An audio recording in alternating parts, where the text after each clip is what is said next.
Castlevania Lords of Shadow is one of the most beautiful and most frustrating games I've ever played. I want so dearly to love it, but its disrespect for itself and the player is nigh incalculable.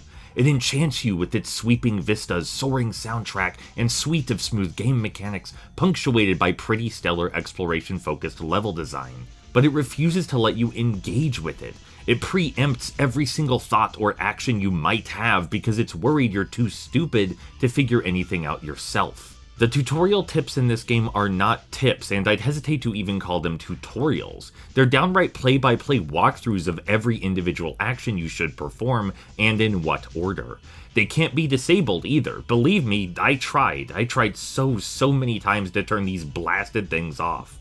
The game crafts these clever puzzles or platforming set pieces and then tells you how to solve them in advance, even slowing down the camera and taking control away from you just to explain itself. All of this is worse than unnecessary, it's hostile.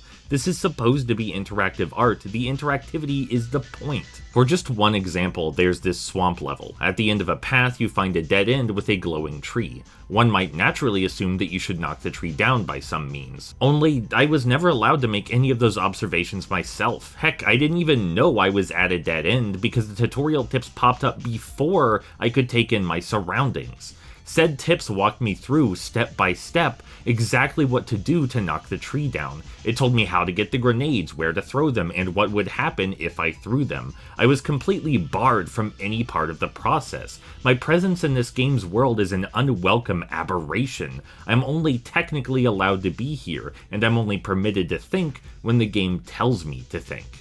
Shortly thereafter, there's this gorgeous panning shot on a platforming section. I got excited, I love me some platforming.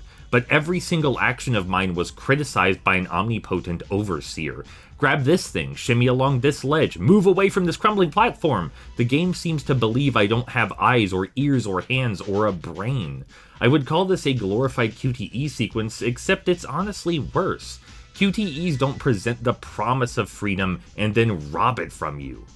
This reached its breaking point in the next level, where the game graduated to actively telling me what to think. That's it. That's the line right there. You don't get to tell me who I am, what I should be feeling, or how I should be thinking.